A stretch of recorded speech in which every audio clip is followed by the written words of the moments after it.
Seigneur, je voudrais bénir ton nom et te dire merci pour ce moment éternel, solennel, car tu es présent par ton esprit. Prends le contrôle de chaque mot, de chaque verbe.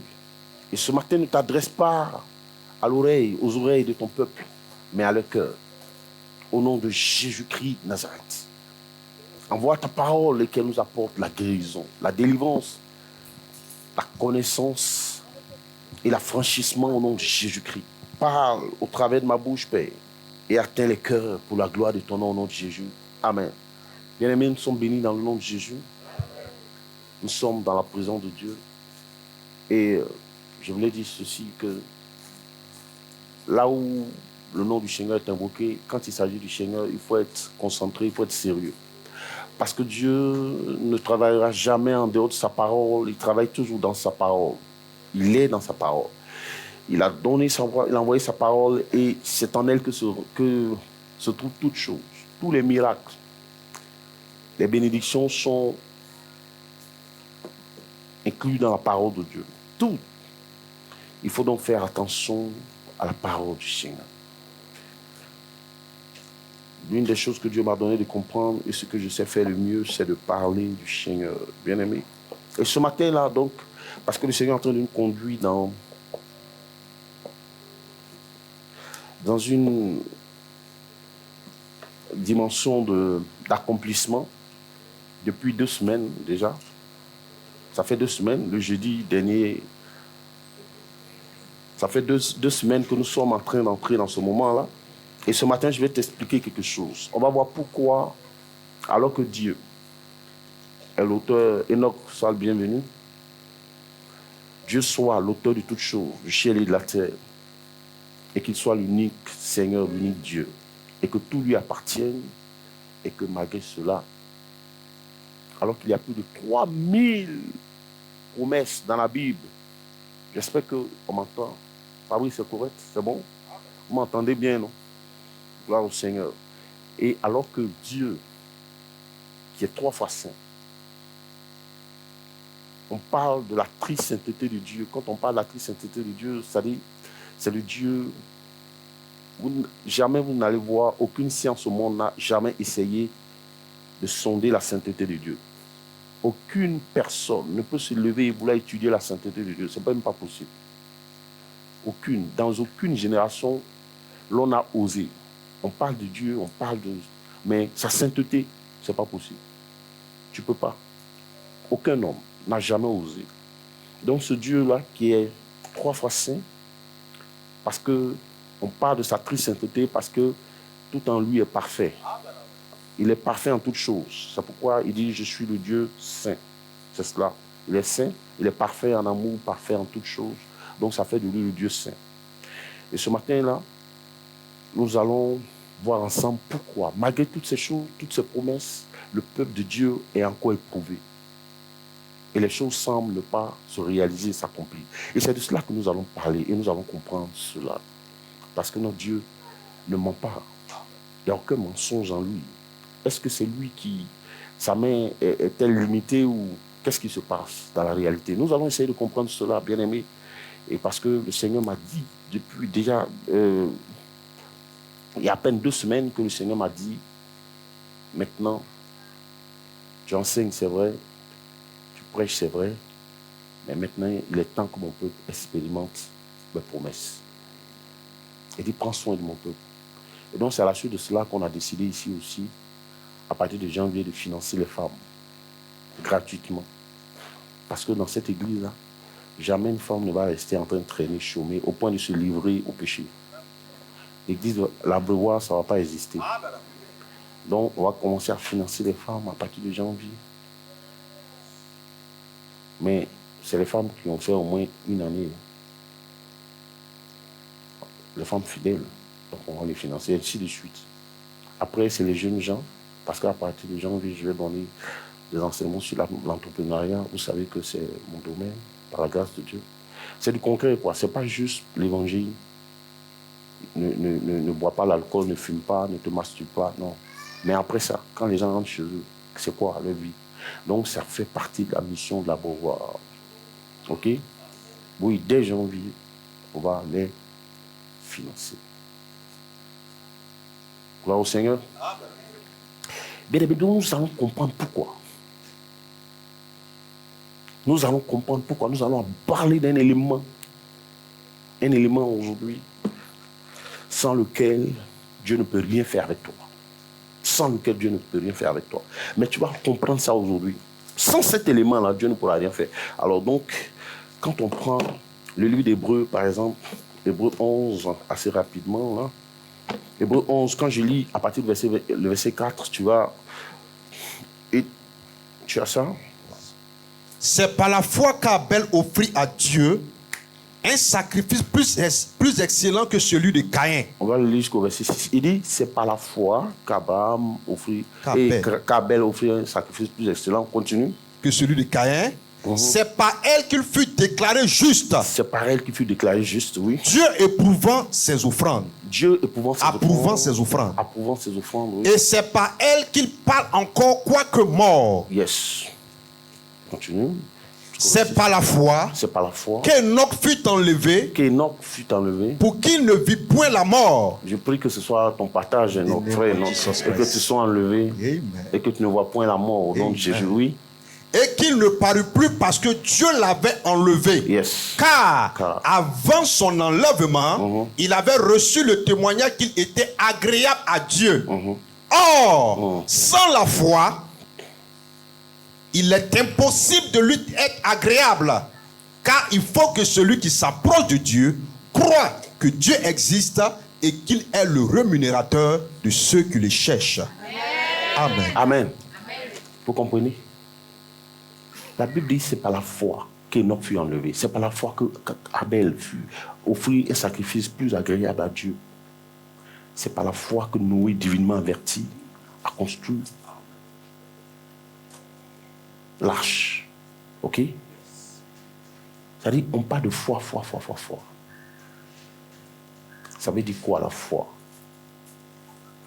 Bien-aimé, quand Jésus dit à la croix, tout est accompli. Suivez-moi bien. Quand il dit tout est accompli, ce n'est pas un discours creux. Mais il le dit, Enoch, que tout est accompli. C'est comme un repas que maman finit de confectionner, à préparer le repas. Elle le dépose sur la table. Maintenant, c'est à chacun d'aller se servir. Parce que, regardez, la terre est gouvernée par le ciel. Maintenant, je le disais en semaine en ligne, au ciel, le Seigneur dit tout est accompli. Tout existe, tout est à notre portée. Mais il y a une monnaie que le ciel reconnaît, avec laquelle on achète au ciel. Il y a une monnaie d'échange entre le ciel et la terre. Vous savez c'est quoi? C'est la foi. Amen. Cette monnaie s'appelle la foi. De même qu'on utilise le CFA pour acheter ici en Côte d'Ivoire, en Afrique, en Europe, c'est l'euro. Mais entre le ciel et la terre, la seule monnaie d'échange, c'est la foi. Amen. Et la Bible dit, sans cette monnaie, tu ne peux rien faire. C'est pourquoi il dit, sans elle, nul ne peut être agréable à Dieu. Le Seigneur est assez clair. Il est assez clair, il est précis. Il dit, sans elle, personne ne peut être agréable à Dieu. Parce que celui qui s'approche de Dieu doit d'abord réaliser qu'il est Dieu, qu'il est l'auteur des cieux et de la terre, que tout lui appartient. Et que celui donc qui l'honore, qui le respecte, parce que c'est quoi la foi? Aujourd'hui, je ne vais pas rentrer dans des définitions à te perdre. Non. Écoutez-moi bien. Voici comment se définit la foi tout simplement. La foi, c'est le respect. C'est respecter Dieu, tout simplement. Voilà comment je définis ça. Avoir foi en Dieu, c'est le respecter. Comment le respecter? Pourquoi on dit c'est respecter Dieu? C'est juste le mettre à sa place. C'est de reconnaître qu'il n'y a jamais eu de Dieu avant lui. Amen. Il n'y aura point de Dieu après lui. Amen. Et que lorsqu'il parle, ce qu'il sa bouche dit, ça met le fait. Ça met l'accompli. Il n'est pas un homme menti. Maintenant, imagine, comme je le dis, je le disais en semaine, regarde par exemple, mon fils, je suis responsable d'une société, mais toi tu es le DG de la société. Et puis il y a un employé dans la société, on lui dit, il n'y a que le DG seul qui puisse signer ça, qui puisse décider. Et puis il dit non, moi j'ai pas besoin. Il va avoir un des collaborateurs du DG, et puis c'est avec lui qu'il veut traiter. On dit non, mais c'est le DG. Il dit, oh, moi, je n'ai pas besoin de le voir. Il est qui?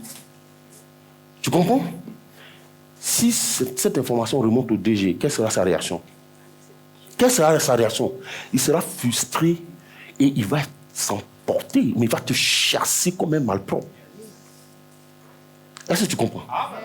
C'est comme quelqu'un qui met son fils au monde et puis son fils respecte plus le voisin que lui.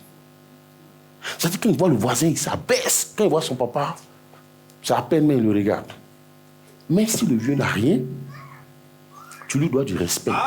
Même si le voisin de temps en temps te donne les 5 000, mais tu dois respecter ton père. Est-ce que vous comprenez? Donc, c'est ne pas avoir confiance à Dieu, c'est de le faire menteur. Est-ce que vous voyez un peu? C'est le faire menteur. Donc, c'est un manque de respect à Dieu. Oh, c'est pourquoi il dit, si quelqu'un ne me respecte pas, il ne faut pas qu'il s'attende à quoi que ce soit de moi. Car sans ce respect là pour ma personne, sans cette considération pour moi, la personne n'aura rien. Car sans la foi, nul ne peut être agréable à Dieu. Oh, c'est Dieu qui agrée. Donc, ne pas avoir confiance au Seigneur, c'est un manque de respect, c'est un manque de considération à l'Éternel. Tu es en train de dire, tu es certes Dieu, mais la vie du diable aussi compte. Donc, allez doucement là-bas. Toi, tu es en haut là-bas, nous on est ici. Bon, le gars, il est très nerveux. Donc, allons doucement. Tu vois un peu? C'est une offense à Dieu. C'est un manque de considération. Et quand tu manques de respect à Dieu, là, c'est-à-dire, c'est contre toi-même. Parce que ça ne le diminue pas, lui. Ça ne lui enlève rien. C'est toi, au contraire. Mais qui va en partir. Mais sinon, ce n'est pas le Seigneur. Vous voyez, non? Donc, c'est un manque de respect, un manque de considération.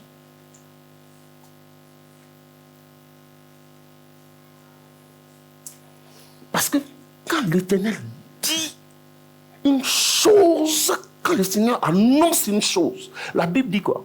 Que la parole de l'Éternel parcourt la terre avec vitesse. Avec vitesse, elle parcourt la terre avec vitesse afin d'accomplir ses desseins. Mais quand l'Éternel parle, tu ne prends pas en considération les écrits du Seigneur. Mais regardez un peu Hébreux 12, verset 2. Hébreux 12, verset 2. La Bible dit ceci. Ayant les regards fixés, ayant les regards sur Jésus, le chef et le consommateur de la foi. Vous entendez, non? Ayant les regards fixés sur Jésus, le chef et le consommateur de la foi. Ça veut dire quoi? Ça veut dire que, j'ai parlé dans un français terre à terre, la Bible dit que Jésus mange la foi. La chose, ce que tu peux lui donner, là, ce n'est pas ton argent. Tu ne peux pas. Il se nourrit de la foi. Il consomme la foi que toi tu produis pour pouvoir travailler dans les circonstances de ta vie. Il est le consommateur de la foi que nous produisons. Donc quand le Seigneur vient en toi, ce qu'il veut, c'est ce à quoi il s'attend, c'est que tu lui produis de la foi. Que tu démontres que tu as confiance en lui. Vous prenez deux individus qui vivent dans la même situation. Même situation. Un se met à dire, qui pleure, Seigneur, nous là vraiment, moi je ne comprends plus rien là. Parce que ma mère a vécu ça, ma soeur a vécu ça. Je ne comprends plus rien. On a l'impression que nous, dans nos familles, pendant ce temps, l'autre dit, Seigneur, je bénis ton nom. Parce que le psalmiste dit, lorsque je n'étais qu'une masse informe, tu me connaissais déjà. Avant même que ma mère ne réalise qu'elle était enceinte de moi, tu me connaissais déjà. Et la Bible dit, tous les jours qui m'étaient inscrits, tous les jours qui m'étaient destinés, étaient tous inscrits devant toi. Je bénis ton nom parce que tu connaissais ce jour. Tu connaissais cette épreuve. Tu savais qu'elle viendrait. Et je sais que tu as pour moi, tu as prévu une issue heureuse et glorieuse. Prenez les deux individus là. Celui-là, il va sortir de la situation. Comme toi, tu te nourris des pleurs, tu vas continuer de pleurer.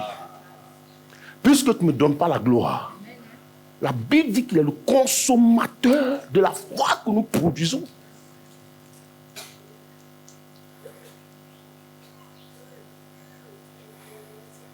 Vous comprenez? Maintenant,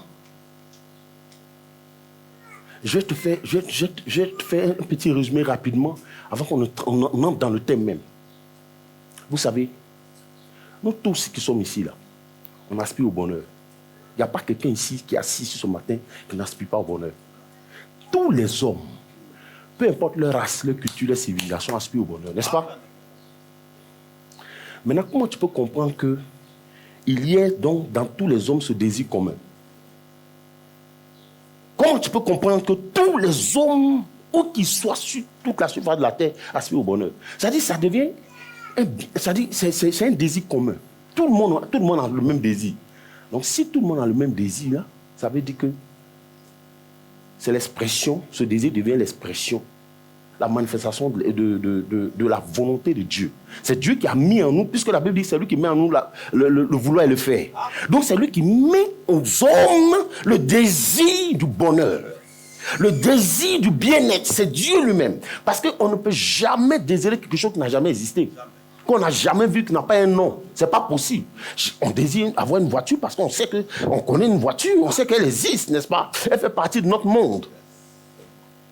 Tu ne veux pas désirer avoir des ailes pour t'envoler. Personne n'a jamais prié au Seigneur pour dire donne-moi des ailes pour que je m'envole. C'est de la sorcellerie. On ne demande pas cela parce que cela ne fait pas partie de nos désirs, parce que cela n'est pas de ce monde. Amen. Cela n'est pas de ce monde. Alors donc, le Seigneur... Donc, si on a tous le même désir, cela veut dire que c'est la volonté originelle de Dieu, que l'homme soit heureux. Prends Genèse 3 et Genèse chapitre 1. Verset 26 à 30, rapidement. Puis Dieu dit, faisons l'homme à notre image. Faisons l'homme à notre image. Selon notre ressemblance. Selon notre ressemblance. Et qu'il domine sur les poissons de la mer. Et qu'il domine sur les poissons de la mer. Sur les oiseaux du ciel. Oui. Sur le bétail, sur toute la terre et sur tous les reptiles qui rampent sur la terre. Yes. Dieu créa l'homme à son image. Il créa l'homme à l'image de Dieu. Oui. Il créa l'homme et la femme. Dieu les bénit. Oui. Et Dieu leur dit, soyez féconds, multipliez, remplissez la terre et la subjuguez. Et dominez sur les poissons de la mer, sur les oiseaux du ciel et sur tout animal qui se meut sur la terre. Et Dieu dit, voici, je vous donne tout important de la semence et qui a... Amen. Amen. Regardez ce qui va se passer. Quand Dieu commence à créer le ciel et la terre, il ne crée pas l'homme d'abord. On est en train de justifier pourquoi. On est en train de démontrer que c'est la volonté de Dieu que tu sois heureux, que tu sois épanoui. Dieu crée d'abord, il crée toutes choses, tout ce qu'il faut pour l'épanouissement de l'homme d'abord. Il crée tout ça, il prend le temps. Le premier jour, le deuxième jour, le troisième jour, le quatrième jour, le cinquième jour. Quand il finit tout ça, le sixième jour, et maintenant il dit, faisons l'homme. Faisons l'homme. Et donc Dieu crée maintenant l'homme, il envoie l'homme et il établit sur tout ce qu'il a créé. Mais regardez un peu, prenez la description du jardin. Quand tu prends la description du jardin, à partir de Genèse 2, verset 8. Puis l'Éternel Dieu planta un jardin en Éden, du côté de l'Orient, et il y mit l'homme qu'il avait formé. L'Éternel Dieu fit pousser du sol des arbres de toute espèce, agréables à voir et bons à manger. Et l'arbre de la connaissance, l'arbre de la vie au milieu du jardin, et l'arbre de la connaissance du bien et du mal. Un fleuve sortait d'Éden pour arroser le jardin. Un fleuve sortait d'Éden pour arroser le jardin. Et de là, il se divisait en 4 bras. Oui. Le nom du premier est Pichon. C'est celui qui entoure le pays, tout le pays d'Avila, où se trouve l'or. L'or était à portée de main. L'or de ce pays est pur. Oui. Et on y trouve du pétroleum et de la pierre d'onyxa. Le nom du second fleuve est Guion. C'est celui qui entoure le pays de Coucha. Amen. Amen. Regardez un peu ce que Dieu fait. C'est-à-dire, il crée le jardin. Le jardin. Il y met tout ce qu'il faut. Même l'or est à portée de main. Il met toutes sortes de métaux. Et quand il finit de faire ça, il met tous les animaux, tous les arbres fruitiers. Et maintenant, il va transporter l'homme pour le mettre dedans. Et qu'est-ce qu'il dit à l'homme? La seule chose qu'il dit à l'homme, il dit cultive-le et garde-le. Vous voyez? C'est-à-dire Dieu le met dans toutes des conditions, tout ce qu'il faut pour son épanouissement. Et il lui demande une seule chose. Cultive le jardin et garde-le. C'est extraordinaire. Ça veut dire qu'à l'origine, Dieu a toujours voulu que l'homme soit heureux, que l'homme soit épanoui, que l'homme soit dans le bonheur. Mais l'homme, par sa désobéissance, qu'est-ce qui va se passer? Dieu va le chasser du jardin, il va sortir du jardin. Donc l'homme sera livré à lui-même. L'homme sera livré à lui-même jusqu'à ce que le plan, c'est-à-dire le plan éternel de Dieu se manifeste, c'est-à-dire la personne de Christ. Quand Jésus vient, l'homme a été chassé du jardin, non? Dans le jardin, il y avait tout, non? N'est-ce pas? Je vais doucement pour que tu comprennes. Et donc, qu'est-ce qui va se passer? Mais quand Jésus vient, est-ce que tu sais que par l'œuvre de la croix, en Colossiens 2, en Colossiens 1, verset 20, qu'est-ce qu'il dit? En Colossiens 1, verset 20. Colossiens 1, verset 20, la Bible dit qu'il a voulu par lui. Il a voulu par lui réconcilier tout avec lui-même. Réconcilier tout avec lui-même. Tant ce qui est sur la terre, ce qui est sur la terre, que ce qui est dans les cieux. Qui est dans les cieux. Et en faisant la paix par lui, par le sang de sa croix. Amen.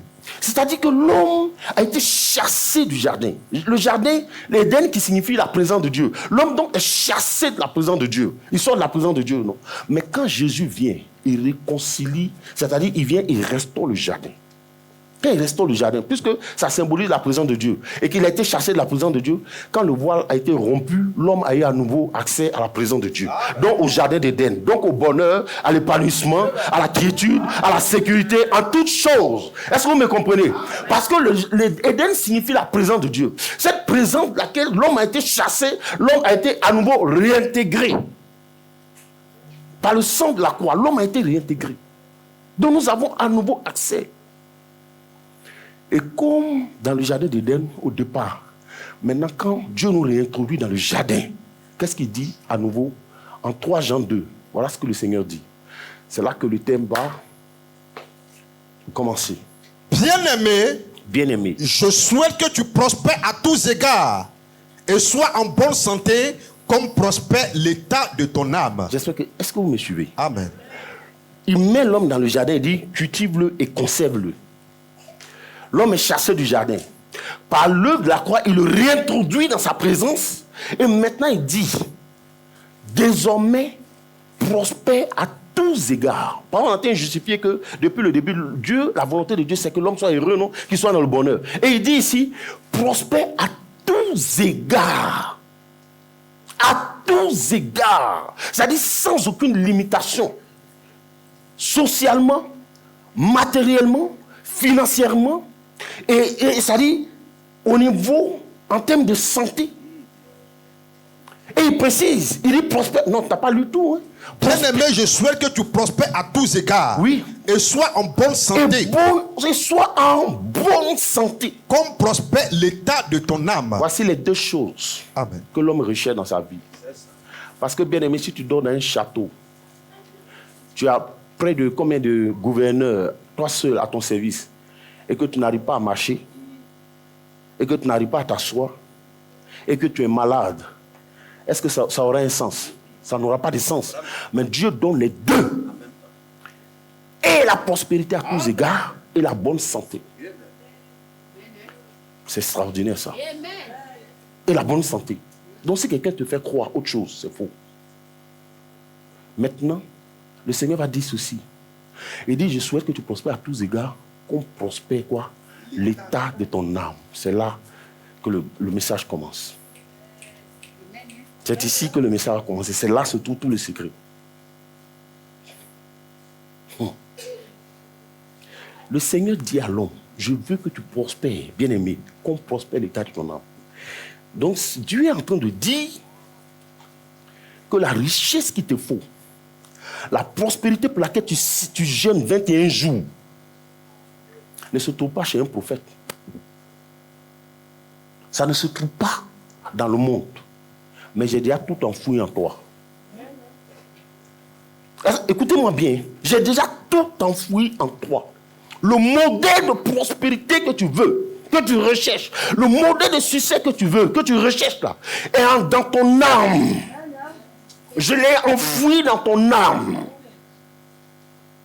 Maintenant, quand Dieu dit prospère, qu'on prospère l'état de ton âme, il te met face à ta responsabilité à toi. Maintenant, qu'est-ce que ça veut dire? Parce que l'homme est tripartite. L'homme est composé de corps, d'âme et d'esprit, non? Maintenant, l'âme, on va parler de l'âme aujourd'hui, puisque c'est là-bas, il dit, se trouve la bénédiction.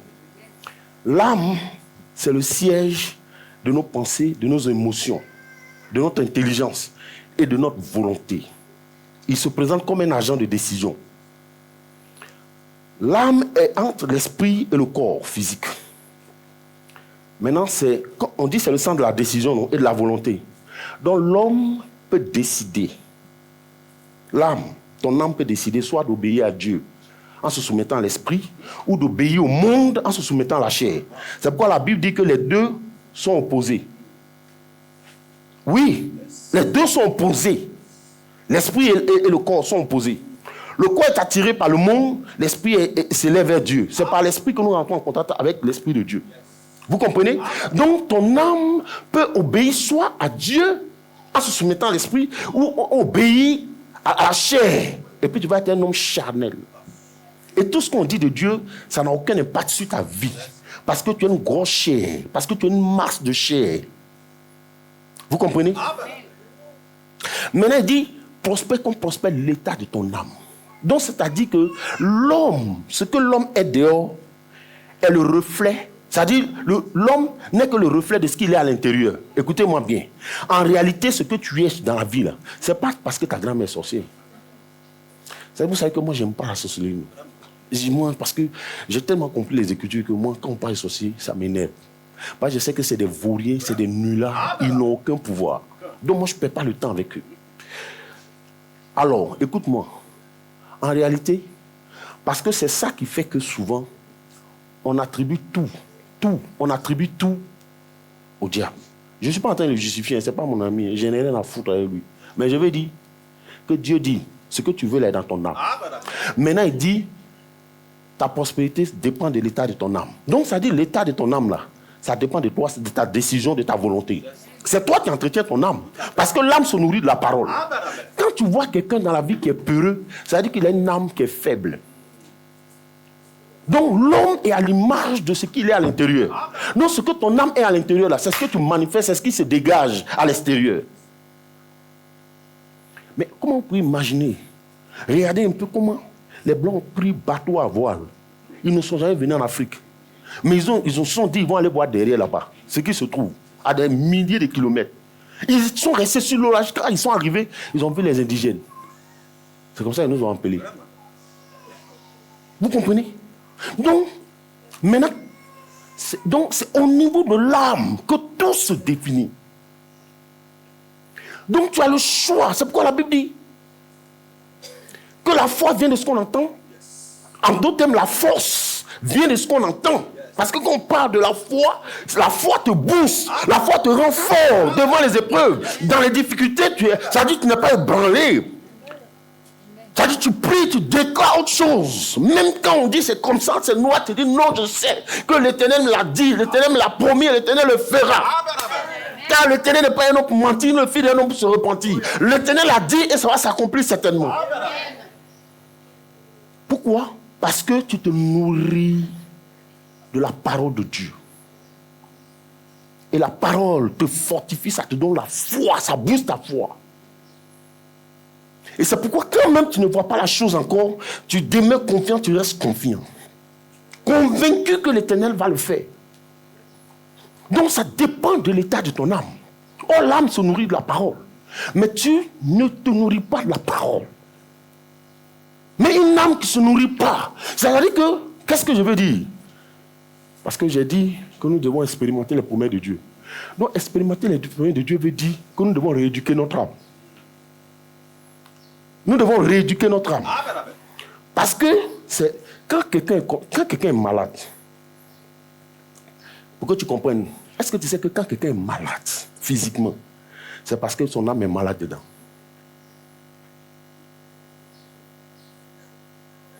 C'est pourquoi le jour que quelqu'un décède, on dit il a rendu l'âme, c'est fini. C'est l'âme. Par exemple, il y a des gens, depuis leur enfance, ils ont été brimés. Ils ont été violentés. Mais ils ne se sont jamais défaits de ça. Donc ils ont gardé ça. Donc, ce qui fait qu'ils ne peuvent pas utiliser leur force à 100%. Ils utilisent leur force peut-être à 70%. Parce que le diable rappelle tout leur vécu. Chaque jour, il parle de ça. Chaque jour, il parle de ça. Donc, ça veut dire que l'âme ne peut pas être forte. L'âme ne peut pas travailler à 100%. Parce qu'il se souvient toujours du passé. Au lieu de s'en défaire et d'oublier complètement pour avancer. Vous comprenez? Et donc, ces personnes-là ne peuvent pas être fortes. Parce que le diable les tire toujours en arrière en leur rappelant des choses négatives. Et quand c'est comme ça, l'âme est abattue. L'âme est abattue. Il y a des gens qui vont venir dans la présence de Dieu, on va chanter, on va adorer, ça ne va rien leur dire. Ils sont froids. C'est pourquoi le Seigneur dit, si tu n'es ni chaud ni froid, je te vomirai. Parce que ce n'est pas dans ma présence qu'on vient pleurer, c'est-à-dire, on ne vient pas se lamenter, c'est-à-dire, avec l'amertume. Il dit, réjouissez-vous dans le Seigneur. Est-ce que tu sais pourquoi? J'ai expliqué un jour pourquoi toutes les mauvaises nouvelles arrivent très tôt le matin. Est-ce que tu sais pourquoi? Le diable fait exprès. C'est pour gâcher ta journée. La plupart des mauvaises nouvelles arrivent tôt le matin. Soit à 5 heures, on t'appelle. Ta journée est gâchée comme ça. C'est pourquoi j'ai dit aux gens, quand on t'annonce un événement, les premières paroles qui vont sortir de ta bouche vont déterminer la suite des événements. Les premières paroles. C'est-à-dire, soit tu bloques, c'est-à-dire tu scelles, tu as scellé la situation, c'est-à-dire tu vas la sceller comme un cadenas, avec un cadenas, à cause de tes paroles. Ou alors, tu vas donner une issue favorable à la situation. C'est-à-dire qu'un enfant de Dieu, logiquement, doit avoir les meilleurs réflexes. Quelle que soit la situation, si tu as appris à dire « Seigneur, je te rends grâce », quelle que soit la nouvelle qu'on t'annonce, si tu as eu le courage de dire « Seigneur, je te bénis, je te rends grâce pour cette situation », c'est fini. C'est-à-dire, tu as invité Dieu dans la situation. Il prend le contrôle de la situation. Mais quand tu dis « Hé, Seigneur Jésus, à quand ?» Oui, d'autres même ajoutent « Oui, Jésus, Marie, Joseph. À quand notre délivrance ?» Hey. C'est-à-dire, quand c'est comme ça, c'est fini. Tu viens de sceller la situation. Il dit que tu prospères, qu'on prospère l'état de ton âme. C'est ce que ton âme est là, c'est ce que tu es. Imagine un enfant. Nous, par exemple, quand on était petit, on était au village. C'est jusqu'à ce que je connaisse le Seigneur que je sois délivré. Mais toujours on parlait des revenants, des génies, des morts, de ceci. Mais j'étais un gros peureux. Quand quelqu'un décède, même si je ne connais pas la personne, j'ai vu qu'il voit un corps, ou bien j'ai vu bâche de funérailles la nuit. Je tremble jusqu'au matin.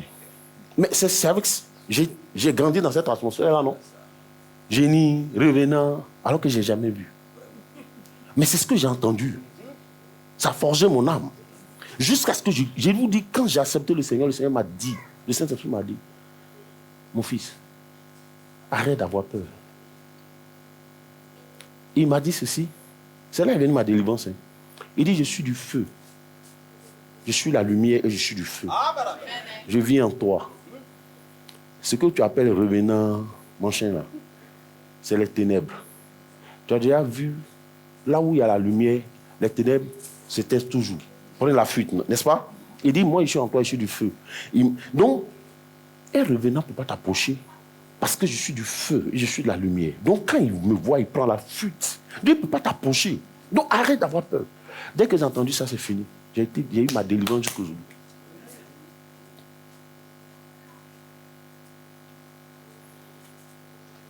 Le Seigneur dit que ta bénédiction dépend de l'état de ton âme.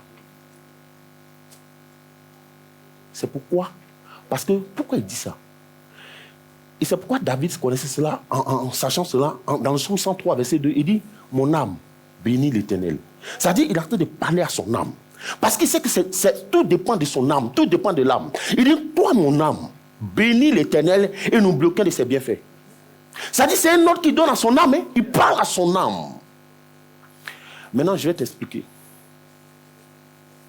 Quand David dit ça, parce que l'âme est toujours combattue, il y a une voix intérieure. Il y a toujours une lutte. Par exemple, tu es assis ici ce matin, peut-être à 40 ans. On dit on va prier pour mariage. Et puis, on dit le Seigneur a promis que toutes les femmes sont appelés à se marier. La voix se lève pour dire, toi aussi, à 40 ans, là. Toi, quand tu regardes les jeunes gens aujourd'hui, à 40 ans, toi, tu crois encore. Ça, c'est la voix intérieure. Alors, donc, cette voix intérieure, c'est elle que David a parlé. Pour dire, moi, toi, je t'ordonne, tu n'écouteras que l'Éternel. Tu ne vas t'aligner que sur les promesses de l'Éternel. Tu ne vas obéir qu'à la voix du Seigneur. Ce que Dieu dit que tu es là, c'est ce que tu dois accepter. Et je t'ordonne donc de bénir l'Éternel et de ne pas oublier aucun de ses bienfaits, même les plus petites. Même les plus petits, ne les oublie pas. C'est un ordre. C'est-à-dire, il vient de conditionner son âme. Il a conditionné son âme. C'est fini. Maintenant, regarde. Comment tu peux imaginer que tu es là comme ça, on met de la musique. On met la musique, hein, frère. Quand on met la musique et puis tu es là, tu es assis. Tu commences à bouger ton pied. On dit que c'est le ciel de nos émotions, non? Donc il y a une émotion qui naît en toi. Mais pourquoi? Parce que tu as entendu, non? C'est pourquoi la Bible dit, la foi vient de ce qu'on entend. C'est parce que tu entends que tu bouges ton pied. Tu commences à bouger ton pied. Comment on fait quelques petits pas? Hein? C'est en fonction de ce que tu entends, non? Ou bien quelqu'un t'insulte, regarde-moi ça, une vilaine femme comme ça. Qu'est-ce qui se passe? Tu es en colère! Parce que ton âme a entendu ça. Donc qu'est-ce que je suis en train de dire? Si ton âme est capable de susciter des mouvements, des pas de danse, au son de la musique, si elle est capable de s'emporter parce qu'on en dit ta grosse tête, c'est sérieux. Donc ça veut dire qu'elle aussi, elle peut réagir aussi aux promesses de l'Éternel. Amen. Elle peut réagir aux promesses de l'Éternel. Non mais je te dis la vérité. Pourquoi elle réagit aux injures? Pourquoi elle s'emporte? Pourquoi elle s'énerve? Et puis maintenant, elle refuse de s'aligner aux promesses de Dieu. Voici tout le secret. Donc ça veut dire que nous devons rééduquer notre âme. Le Seigneur m'a dit, il faut que mon peuple expérimente. Donc c'est pourquoi je suis en train d'enseigner. Nous devons rééduquer notre âme, obliger notre âme à s'aligner sur les promesses, avec les promesses de Dieu. Non, mais c'est tout. Mais c'est tout. Mais c'est tout.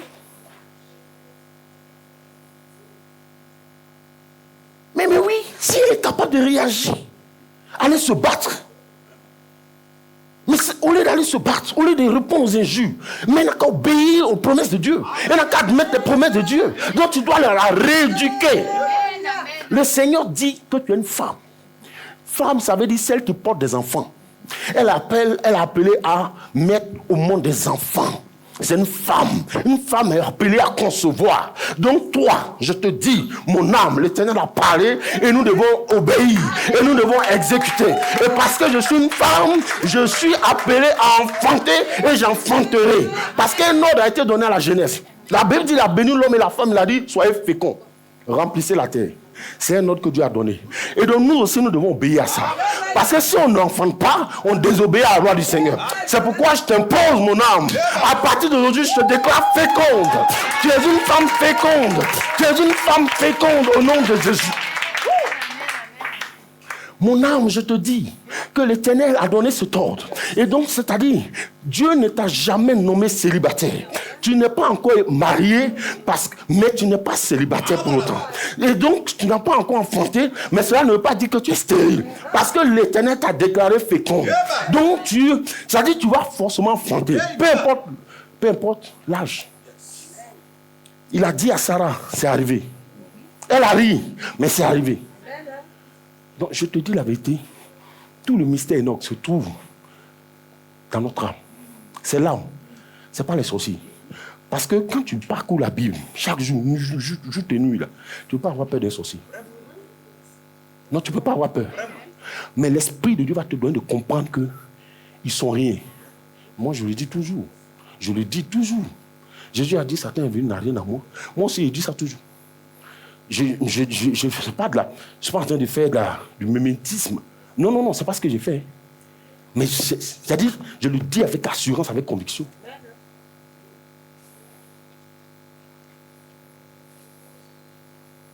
C'est-à-dire, ton âme a des oreilles.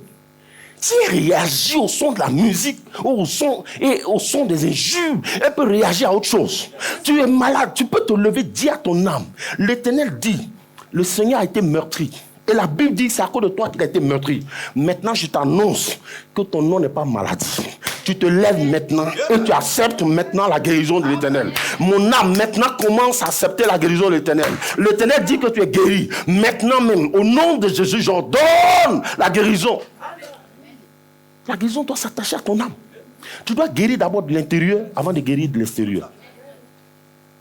C'est là où le pardon aussi intervient. C'est important. Tout se passe dans ton âme.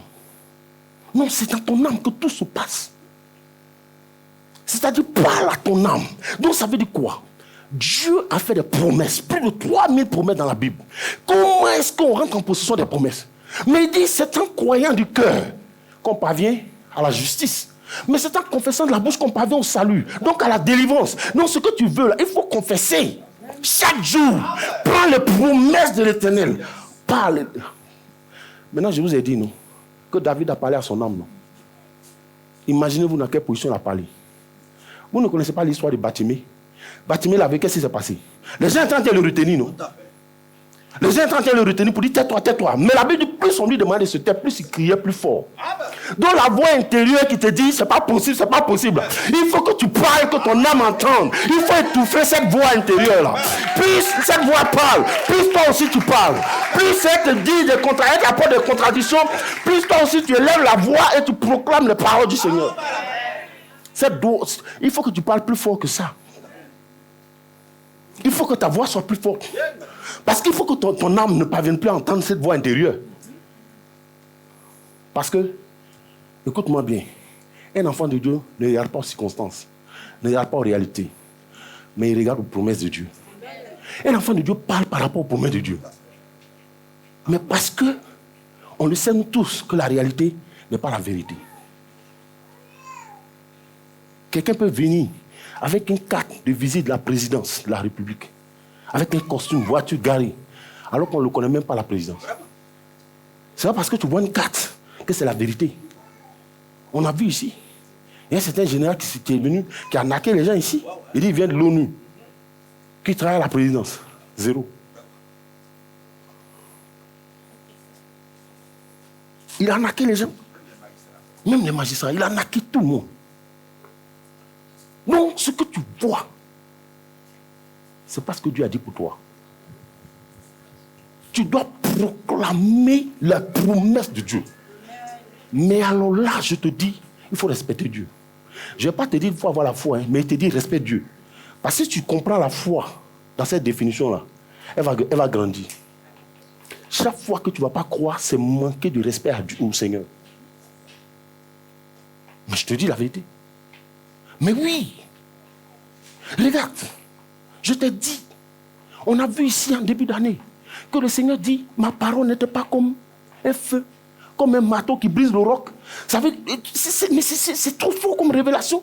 Il dit, ma parole était comme un feu, comme un marteau qui brise le roc. Donc ça veut dire quoi? Si ta situation est dure comme du roc, il faut envoyer la parole de Dieu comme un marteau. Donc chaque jour tu confesses les promesses. Tu confesses, boum, elle va exploser.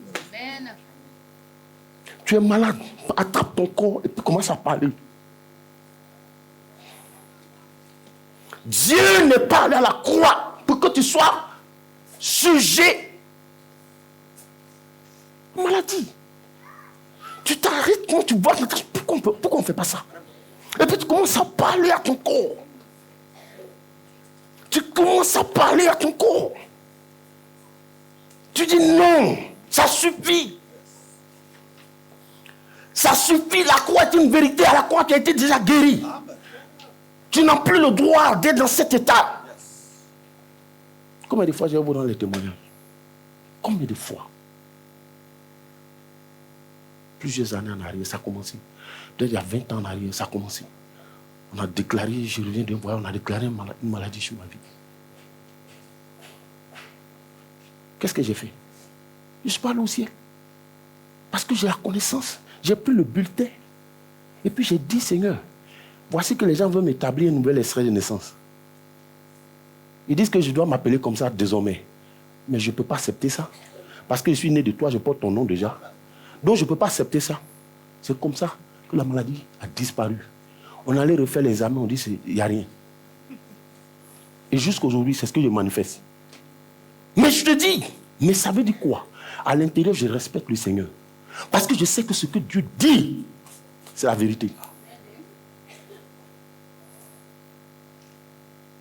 Mais tant que tu ne vas pas t'aligner sur les promesses de Dieu, le Seigneur dit, ne lui sera pas agréable. Parce que tu le fais menteur. Mais tu le fais menteur.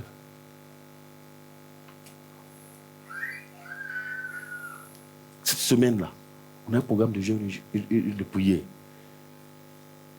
Le thème c'est, tout comme Anne, mon histoire sera réécrite. Amen.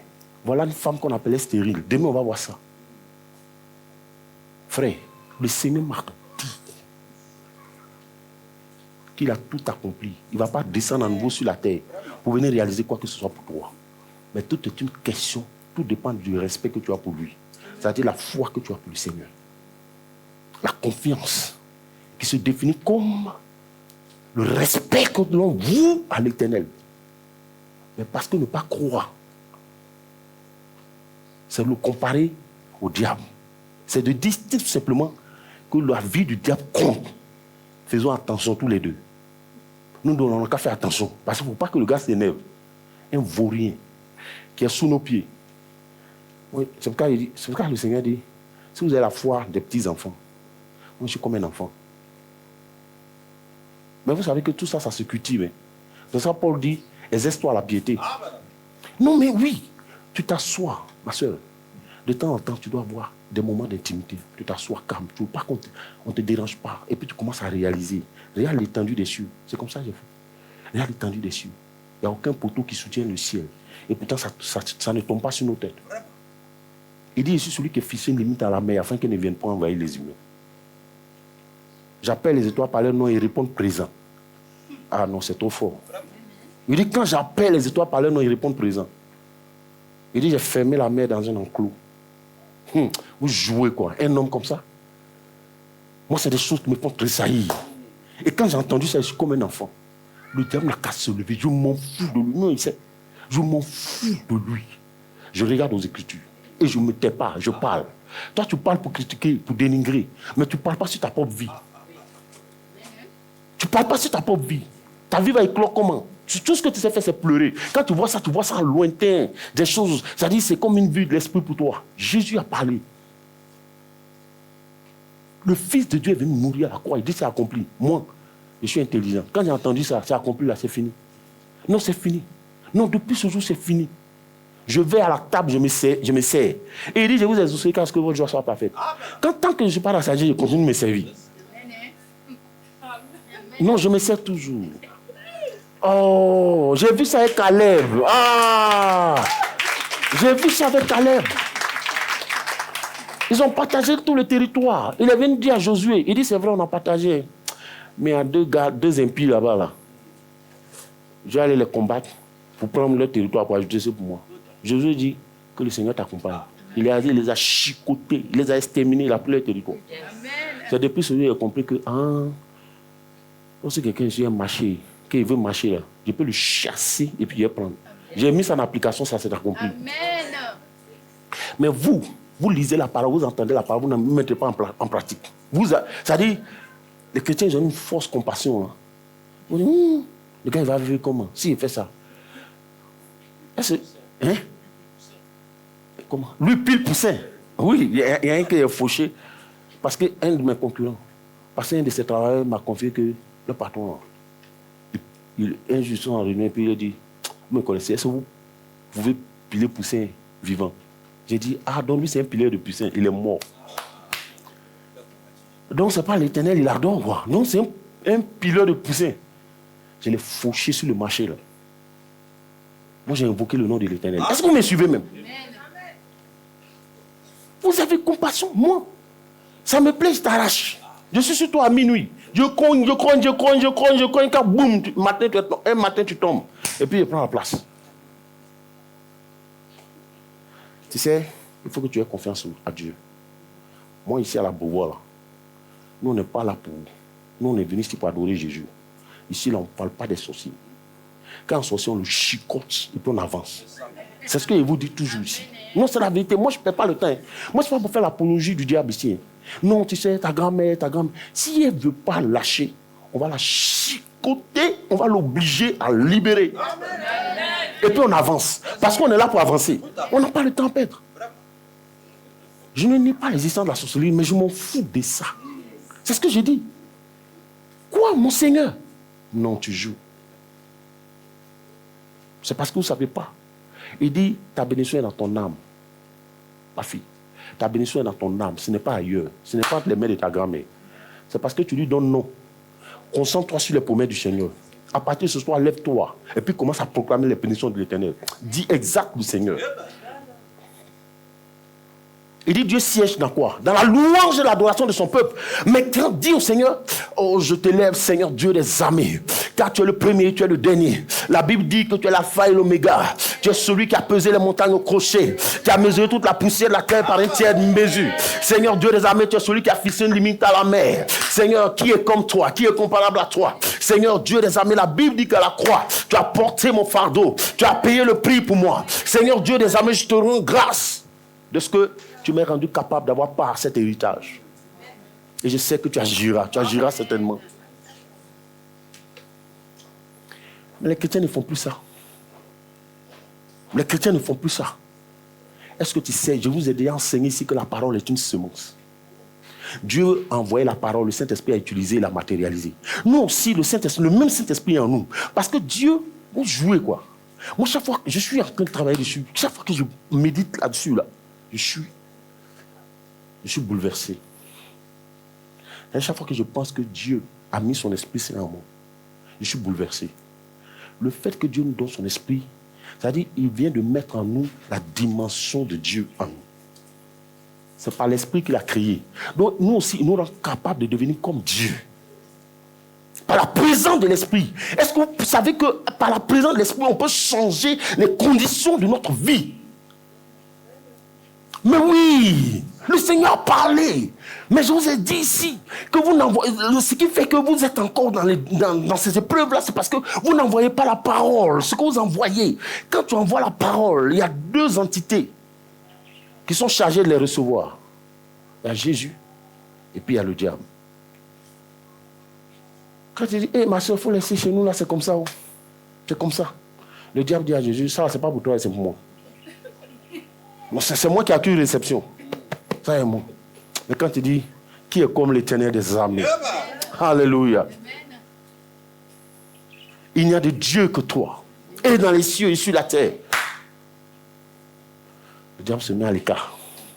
Le Seigneur accuse réception. Parce que la Bible dit, il est le chef et le consommateur de notre foi. Il prend ça, il se rassasie quand il rentre dans ta maison. Il prend comme ça. Quand tu dis c'est la foi comme ça, dans la louange, dans l'adoration, il prend ça, il mange. Quand il est rassasié, c'est-à-dire il se lève dans ta situation. Oh, les prisons s'écroulent. Alléluia. Les dettes s'envolent. Les maladies fuient. Mais imagine, le Seigneur fait une entrée chez toi. Il dit, ce qu'il consomme, c'est la foi. Il arrive, depuis le matin.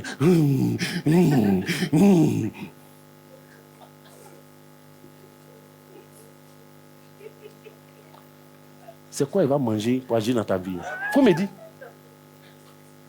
On dit c'est le consommateur de la foi. Produis la foi. Pour qu'il travaille dans tes circonstances, tu produis des larmes, des pleurs.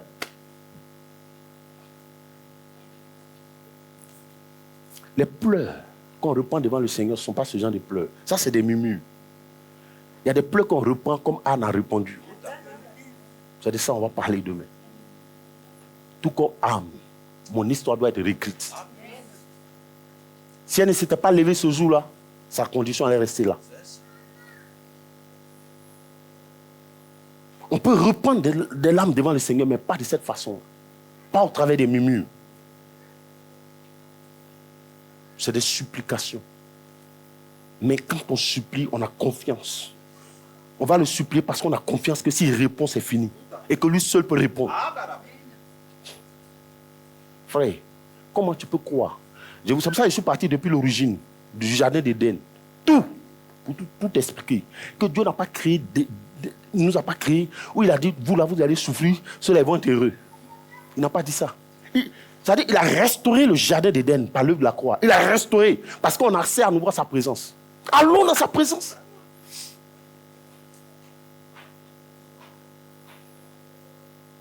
Tu dois rééduquer ton âme. Tu n'as pas encore fait d'enfant, tu es marié. Mais parle. Dis à ton âme, non, ce n'est pas ton nom. Stérile n'est pas ton nom. Regarde de la Bible jusqu'à l'Apocalypse, il n'y a pas une seule femme qui est restée stérile. Elles ont toutes enfanté. Toi aussi, tu fais partie de la lignée d'Abraham. Et donc toi aussi, tu es concerné. Cette parole s'applique à toi. Et tu vas enfanter. Je vous ai rendu le témoin d'une maman ici en Côte d'Ivoire, chrétienne. Son fils était dernier de la classe. Dernier de classe. Quand les vacances sont arrivées, elle dit, toi, tu vas devenir premier forcé. Vous savez ce qu'elle a fait? Toutes les vacances, elle a pris son fils, elle a pris la Bible. Chaque jour, il a passé toutes les vacances à lire la Bible. L'enfant a eu un prix national. On l'a présenté. C'est là qu'elle a rendu le témoignage. Donc ça veut dire que tu peux réécrire ton histoire. Tout dépend de toi. Elle pouvait se contenter de dire, il est bête. Est-ce que c'est possible? La voix intérieure est en train de lui parler. Quelqu'un qui est dernier va devenir premier. Toi, tu as vu ça où? Premier dernier. Il va devenir premier. Mais il est allé au-delà. Il a eu prix national. Dernier. Tout le monde le connaissait en tant que dernier. Mais sa maman a refusé. Il dit, tout ce que vous refusez dans les cieux sera refusé sur la terre. C'est vous acceptez la situation. Vous voyez vos amis prospérer, vous êtes là. Tout ce que vous avez fait, c'est pleurer. Vous doutez de Dieu. Et vous voulez qu'il fasse quoi? Il va travailler comment? Il ne consomme aucune foi. Tu ne lui donnes aucune foi à consommer. Il va travailler comment? Toutes les promesses de la Bible, tu ne peux pas les confesser. Parce que la victoire, écoute-moi bien, la victoire ne commence pas quand tout change dehors. La victoire commence quand tout change dedans. Parce que c'est dedans là. C'est à partir de dedans que ça fleurit. La véritable victoire commence par dedans, par l'intérieur. C'est-à-dire ce que tu as entendu aujourd'hui là. Tu vas et puis tu commences à rééduquer ton âme. Tu as entendu ce qu'on a dit là. Tu as entendu la parole du Seigneur là. Toi, tes pleurs, tes lamentations, tes amertumes, c'est terminé. C'est terminé. Maintenant, tu vas t'aligner sur les promesses du Seigneur.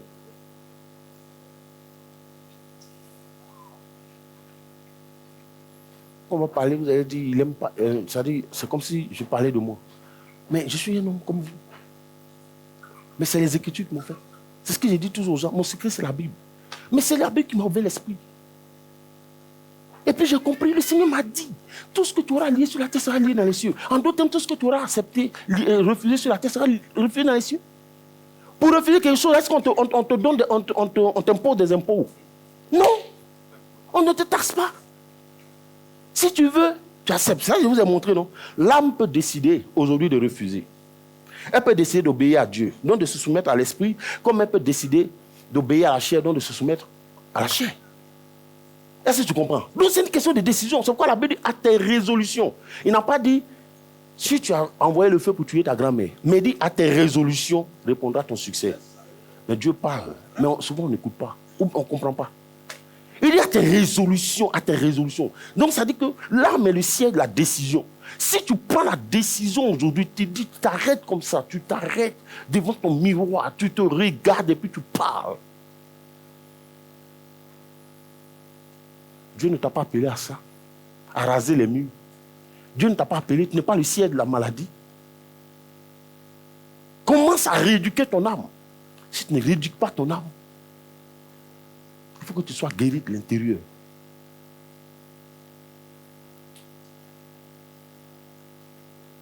Ça commence d'abord à l'intérieur. Pourquoi toute cette semaine-là, on va proclamer les... C'est-à-dire, il y aura des thèmes. Les thèmes vont changer. Le thème général, c'est ça. Tout comme Anne, mon histoire doit être réécrite. Le mardi, par exemple, le sous-thème, c'est Seigneur, change l'eau de ma vie en vin. Ah, change l'eau de ma vie en vin. Mais de toute façon, on va décortiquer, on va prier ici. Là. Ton eau là, doit changer en vin. L'eau de l'humiliation, l'eau de la honte, là, l'eau de la... Ça dit que du rejet, là, ça doit être changé en vin. Jésus est capable de faire. Il n'a pas changé l'eau en vin. Quand ils ont goûté là, ils se demandaient de s'asseoir de quelle usine. C'est du jamais vu. S'il a changé ton eau en vin, décembre ça là, il doit changer ton eau en vin. Et ce n'est pas des discours creux. Non, ce n'est pas des discours creux. Non, ce n'est pas des discours creux. Ton eau doit être changé en vin. Un vin doux, agréable.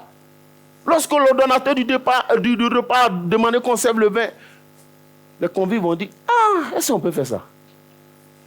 Ah, vin comme ça là. Vous attendez jusqu'à tout le monde est ivre. C'est moi vous envoyez le vin. Le vrai vin. La bénédiction de l'Éternel, c'est qui enrichit et ne l'a fait suivre d'aucun chagrin. C'est le vrai vin là. Ça. Il faut que tu prennes une décision. Non, je te dis, mon fils, les gens que tu vois dehors n'ont pas deux têtes, n'ont pas trois têtes. C'est ta décision. Dieu va travailler en fonction de ta décision. Je te dis, aujourd'hui, tu peux décider de réécrire ton histoire. Anne était là, non? Elle était mortifiée, humiliée. Ce jour-là, elle a laissé nourriture. Elle a laissé les gigots, toutes les bonnes parties. Là, elle s'est levée, elle est allée dans la présence de Dieu. Son Dieu n'a pas créé les hommes pour qu'ils souffrent. En plus, il allait à la croix. Il a remis les pendules à l'heure. Mais je te dis la vérité. Je te dis la vérité. Combien de fois, combien de témoins je ne t'ai pas rendu? Mais la Bible dit que Élie était un homme de la même nature que nous. Combien de témoins je ne t'ai pas rendu? Mais c'est des expériences. Mais c'est des expériences personnelles. Tu as déjà vu une femme qui n'enfante pas? Tu as déjà vu? C'est pas possible. C'est pas possible. Moi-même, j'ai failli vivre ça. Si tu étais à ma place là, tu allais, ça dit c'était scellé. La chose, deux prophètes sont venus prophétiser. Lui, ce dimanche, il y a un qui est venu. Il dit, ma soeur, toi là, tu es pour un enfantement, hein, c'est compliqué. On dirait que ça va être compliqué pour toi d'avoir un enfant. L'autre prophète vient le dimanche encore, il dit la même chose. Oh, les chrétiens, ils aiment ça, le témoignage de Dieu. Moi, ils m'en foutent. La Bible de la prophétie, si ça t'arrange, tu prends, t'arrange pas, tu refuses. Oh! La bonne dame a commencé à pleurer à côté de moi. J'ai dit, tu pleures pourquoi? Par contre, les prophètes ont dit ça là. Moi, je ne suis pas dedans. Moi, ils ne rentrent pas dans ce film-là. Je te dis en même temps. Non, c'est parce que moi-même, je n'ai pas encore décidé. Maintenant, si tu veux, aujourd'hui même, on va ensemble, tu tombes enceinte. Le même jour, elle est tombée enceinte. 4 enfants. Si c'est toi, tu vas accepter, parce que c'est un prophète qui a parlé. Restez là. Hein. Comme la parole du prophète est au-dessus de la parole du Seigneur, ne lisez pas la Bible. Restez là. C'est vous. Vous aimez souffrir inutilement. C'est quoi ces histoires? Moi, femme, ça veut dire, elle est porteuse de vie. C'est une femelle. Elle est appelée à concevoir. Pour laisser les histoires là. Tu n'as pas encore enfanté, mais tu n'es pas stérile.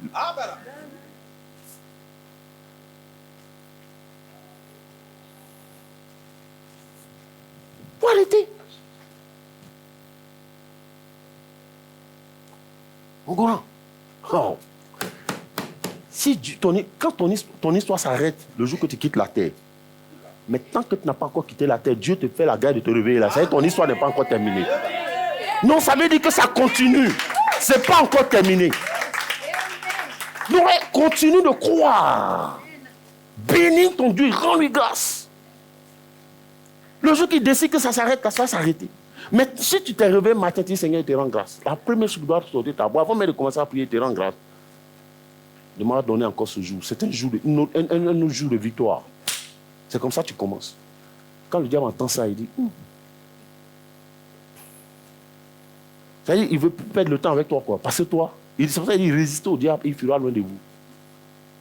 On le résiste. Jésus lui a résisté par la parole. Dans le désert, il lui a résisté par la parole. C'est la parole qui produit le miracle. Je dis, si je n'avais pas la connaissance, j'étais foutu. Si j'étais un adorateur des prophètes, j'étais mort. Mais parce que j'ai lu dans la Bible, il est écrit, la prophétie est comme de la viande. Tu manges la chair, tu jettes l'os. C'est-à-dire le Seigneur, ça j'ai paraphrasé, quand le Seigneur dit, il faut analyser la prophétie. Analyser toute prophétie. Si elle te sied, frère, tu prends. Même s'il crache du feu, si ça ne t'arrange pas, tu ne prends pas. S'il veut lui-même, il n'a qu'à prendre. S'il veut lui-même, il n'a qu'à prendre. Comme c'est bon, il n'a qu'à prendre. C'est comme ça que j'ai toujours vécu. Je m'en fous. Parce que ta parole n'est pas au-dessus de la parole du Seigneur. Raconte tout ce que tu veux. Il faut vomir du feu, du lait, tout. Je m'en fous éperdument. Ce que Jesus a dit là, c'est ça, comment il prend. Tu ne peux pas m'obliger à accepter ça. Jamais.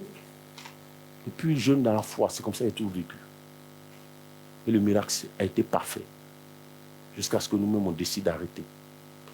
Nous-mêmes on a décidé, on dit Seigneur, on ne fait plus. Sans capote, sans préservatif, on ne fait plus. Le jour qu'il veut faire encore, je vais ouvrir. C'est ce que Dieu aime. C'est-à-dire, Dieu aime ça. Il a de l'argent. Il a besoin des fils pour dépenser ça. Je te dis la vérité. Donc quand je dépense comme ça, il est content. S'il veut faire encore, je vais faire. Il n'y a pas quelqu'un, je n'ai pas besoin de demander la vie de quelqu'un. Je vais faire. Ce n'est pas moi, mais il ne veut plus faire. Sinon, ce n'est pas quelqu'un qui a décidé à ma place. Dieu a déjà prophétisé. On dit qu'il a pris le couple et puis les a bénis, soyez féconds. Donc tous les couples sont concernés. Pourquoi il n'a pas dit non de quelqu'un. Est-ce qu'il a dit non, il a dit non de quelqu'un? Pourquoi toi tu veux que ce soit... Moi je ne comprends pas. Pourquoi tu veux donner un nom à ça? C'est de toi il s'agit.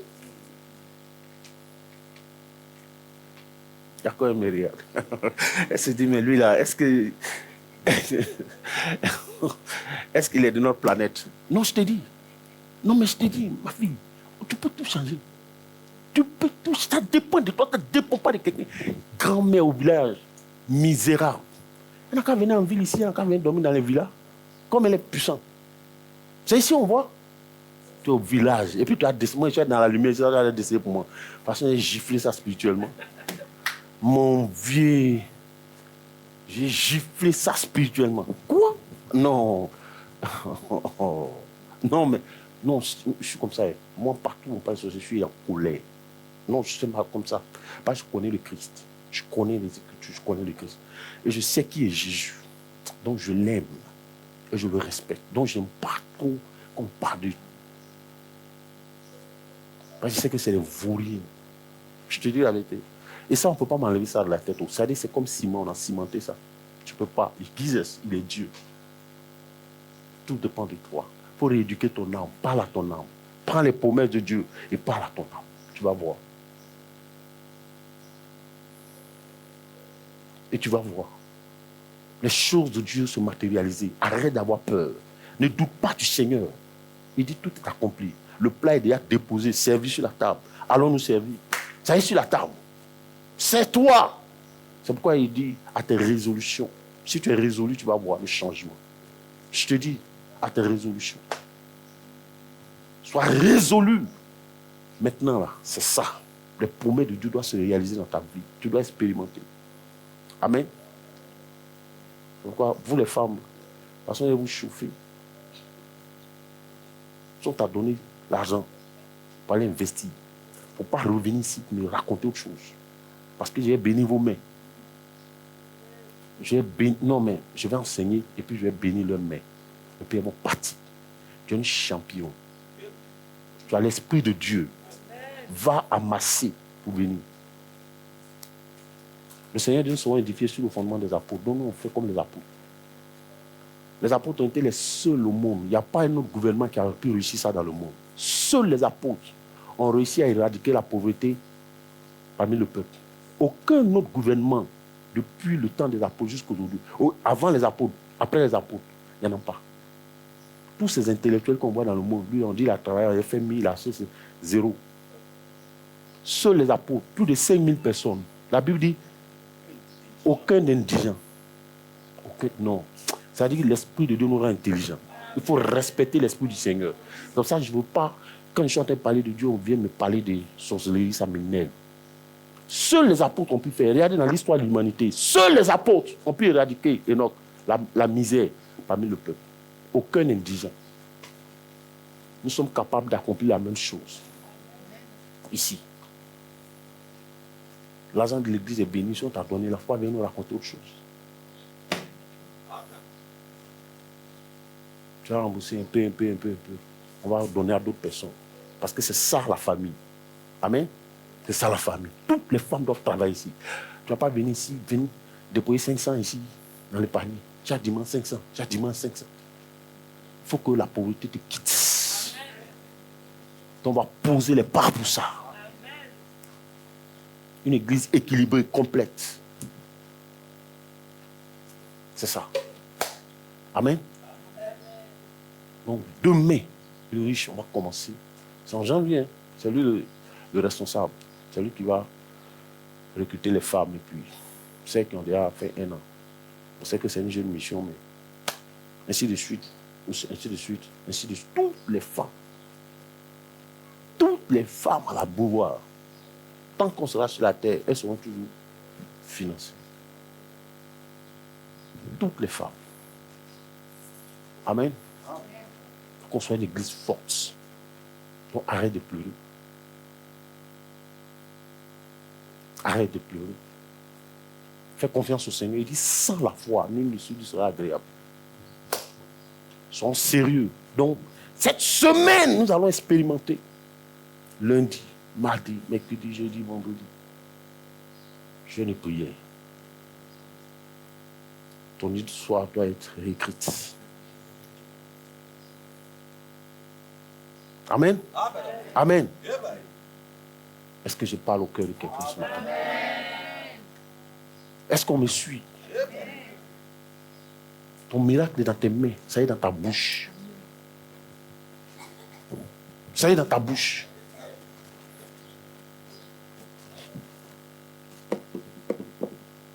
Retiens une chose, que la victoire ne commence pas par... C'est pas la victoire, c'est pas lorsque tout est beau dehors.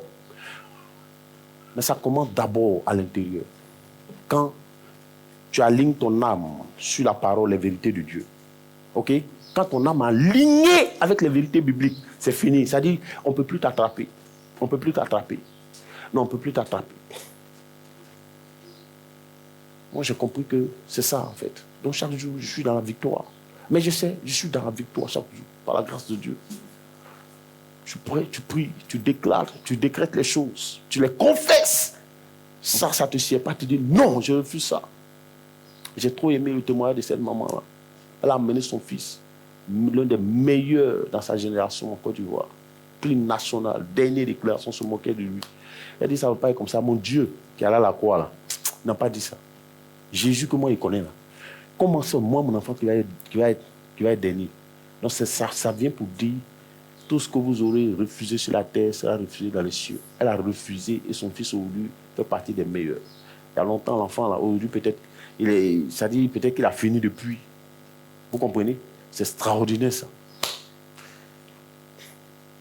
C'est parce que le Seigneur a dit, vous serrez la tête et non la queue. Femme de la Beauvoir, il faut que tu travailles. Et regardez un peu. Une femme comme Tabitha, elle seule, tout ça, on va enseigner ça dans l'entrepreneuriat, elle seule, de ses mains, et à toutes les personnes qu'elle prenait en charge, les veuves, les orphelins, les apôtres, elle seule. Mais quand ils sont allés dire à Pierre qu'elle est décédée, quand Pierre est rentré dans la chambre, vous savez ce qui s'est passé? Elle a dit au père, non.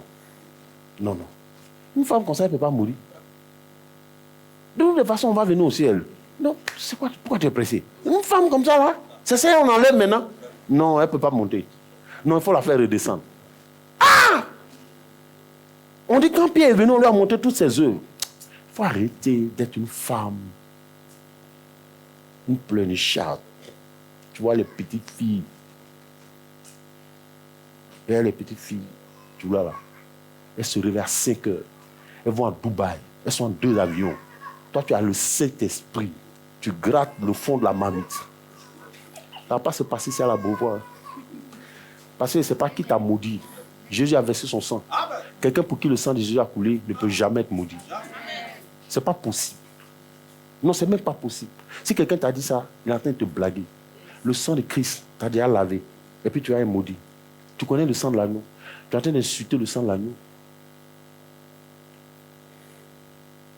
Il faut te lever et puis tu vas travailler. Il faut te battre. Chaque jour, tu te lèves, tu vas, tu bénis Dieu, tu rends grâce. Tu vas dans ton lieu de commerce, tu rends grâce au Seigneur.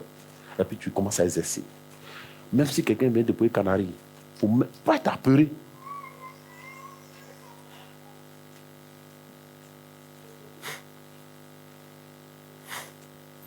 Moi, je suis en train de construire une maison. Les gens ne me connaissent même pas, ils sont venus déployer Canaries, huile rouge, cola, maïs dedans. Tout ça là, des trucs qu'on mange. Huile rouge, quand on fait junglé. Et puis c'est doux comme ça.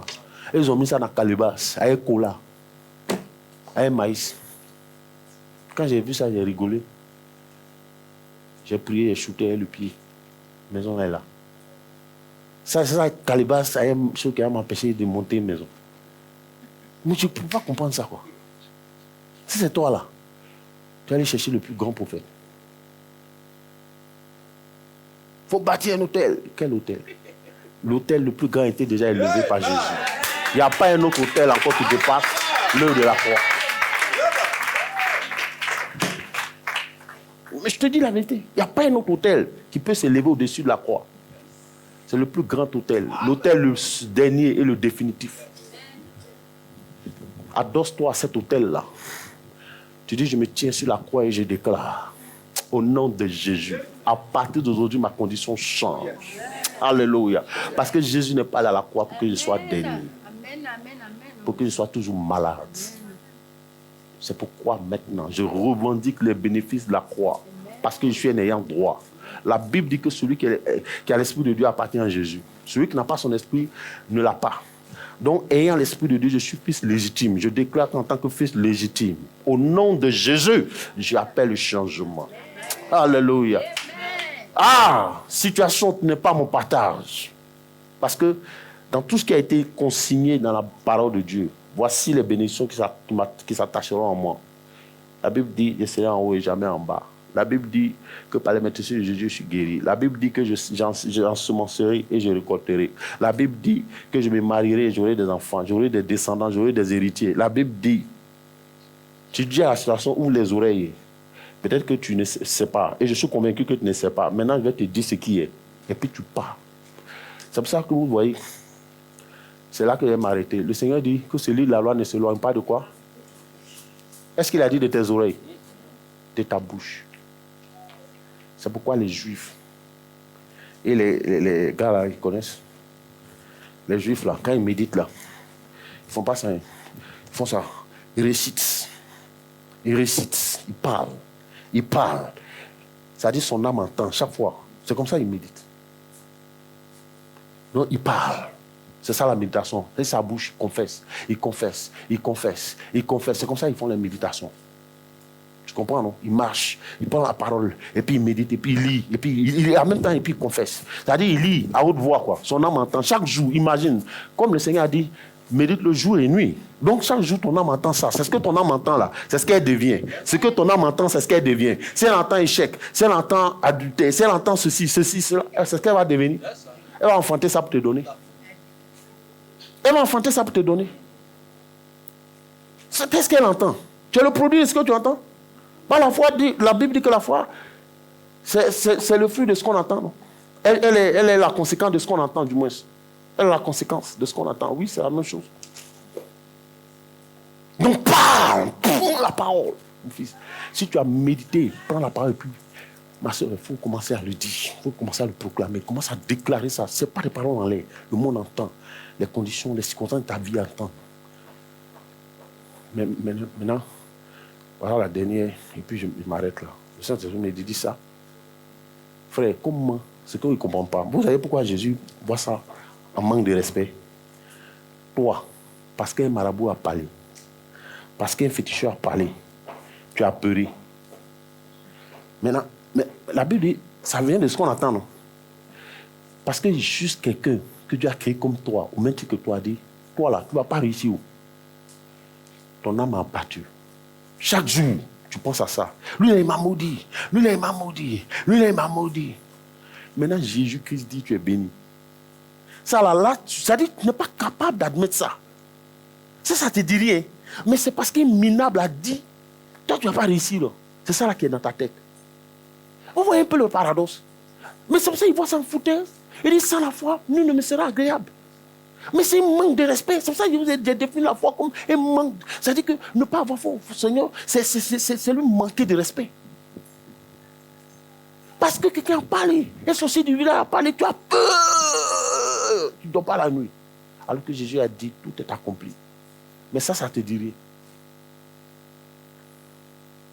Goliath a dit à David, il a été le premier à parler. Il dit, aujourd'hui, il a coupé ta tête. Il a dit à David, j'ai un assassin, pourquoi m'envoie un enfant? Il a coupé ta tête. Et puis j'ai lui donné aux oiseaux du ciel en partie. Il a été le premier à parler. Hein. Pourtant, il est issu d'une nation magicienne et diabolique, satanique, idolâtre. Mais David ne sait pas. Ça ne lui a rien dit parce qu'il sait qui est l'Éternel. Il sait que la parole du sorcier n'est pas établie. Mais la parole de l'Éternel est établie. Lui aussi, il a dit à Goliath, il dit, c'est ta tête là que moi j'ai coupé. Et puis j'ai donné ça aux oiseaux du ciel, ils vont manger. Les deux ont parlé, non? David ne s'est pas tué. Mais la parole de qui s'est accomplie? Ce n'est pas la parole de David. Toi, on parle, tu dis rien. S'il a parlé en s'amusant, toi, si tu parles. Tu dois dire non. Ce n'est pas mon partage, ça. Mais tu pleures. Que ton ami, garçon, a parlé, tu pleures. Ta femme a parlé, tu pleures. Parce qu'elle a des cornes. On s'en fout. Qu'on là, ça va prendre feu. Ah! Tu dis ce que tu as dit là. Je suis le dernier enfant de Dieu à qui tu vas t'adresser comme ça. Si tu ne te réponds pas, je suis la dernière personne à qui tu vas parler comme ça. Mais ce que tu as dit là, l'Éternel, aujourd'hui, cela va témoigner contre toi devant le trône de Dieu. C'est-à-dire que tu as le choix de te repentir ou demeurer dans ton orgueil. Mais tu sauras que l'Éternel est Dieu. Et qu'on ne parle pas comme ça aux enfants de Dieu. Et qu'on ne peut pas maudire un enfant de Dieu. Pourquoi tu ne dis pas ça? Tu te contentes de pleurer. Pleure. Pleure. Et puis Jésus va descendre. Imagine-moi mon fils, le fils d'Apia, son ami, dehors, le menace. Et puis, il a 22 ans. Et puis, il vient à la maison. Papa, le fils du voisin, là, de toute façon, j'ai giflé ça. Tu vois, Dieu va être fier de toi. Toi, tu n'es pas un garçon comme lui, quoi. Ta camarade va en parler parce qu'elle est sorcière. Mais à partir de toi, elle va être délivrée. Tu ne dois plus jamais avoir parlé la parole de quelqu'un parce que quelqu'un a parlé contre toi. Tu t'en fous de ce qu'il a dit. Ce n'est pas de toi qu'il a parlé. Ça ne peut pas avoir d'effet sur ta vie. Donc c'est dans cette dimension-là que Dieu veut nous conduire. La peur doit te quitter. La peur doit sortir de ta vie. Non, tu ne dois plus avoir peur. David a démontré ça à Goliath. Il a parlé. David aussi a parlé. Parole contre parole. C'est la parole qui annule la parole. Le monde dit c'est fait qui coupe fait. Ah, c'est fait qui coupe fait. Oh, la parole de notre Seigneur, là, c'est le vrai fait. Ah, ça coupe, ça anéantit toutes les paroles, toutes les malédictions.